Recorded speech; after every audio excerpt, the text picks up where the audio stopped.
But in Paul, there's no life of Jesus. It's just not there. The whole thing is just shelled out. Paul is saying that his source is of information, where he's getting this idea that Jesus was crucified and buried. He's saying he's getting it from Scripture. Scripture is his source, not a witness, not anyone who was there or anything like that. But the first time he says anyone sees Jesus is, after his death, and then he, is resurrected, and then he appeared to Cephas, and then he appeared to these other apostles, and then he appeared to me, and so on. So the first time Jesus ever appears to anyone, first time there's any witness to a Jesus in Paul's writings, is after Jesus is dead, and he's appearing to them from outer space in Revelations, right?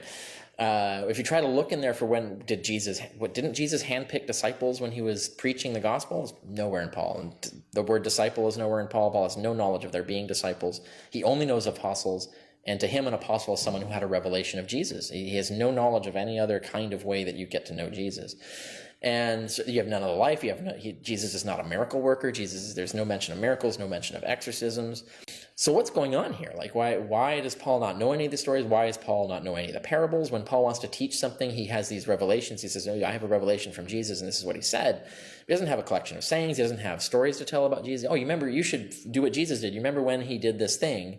No, that kind of, he doesn't use analogies from Jesus' life. It's like none of the things that you would expect. If someone's trying to push this religion and say, you should follow the dictates of this guy, you should follow him as a model, you'd be talking about his life. You'd be talking about things he did and as examples proving your point. And even if you're writing 20,000 words on someone, it's exceedingly difficult to avoid ever mentioning anything happening in their life, even by accident.